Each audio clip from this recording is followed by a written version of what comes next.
With Charlie, when he was 8, had a viral illness. We know it was March the 25th. It's a day in my life that I would never forget. He was sick for 5 days and he's never been quite right since. That's going back 4 years ago now. It was pretty terrible to watch the symptoms happen. The first symptom was that he couldn't walk. I had to carry him to the car after having been at school one day.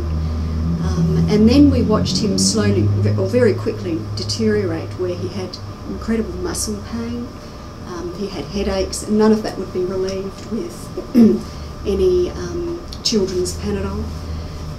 He was a very good reader. He was reading 2 to 3 years above his age, and all of a sudden he stopped reading.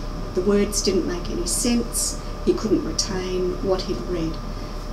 Even to hold his book up was too hard. He was doing piano lessons, and his piano teacher was absolutely amazed that 1 week he could play his pieces in preparation for a grade 3 exam, and then 1 week after this viral illness he could no longer make any sense of the music or where to put his fingers. At school he was an A grade student. He had beautiful handwriting and was just a very interested student at school. All of a sudden his grades got dropped down to C level or less. He couldn't understand sums. He could no longer do homework.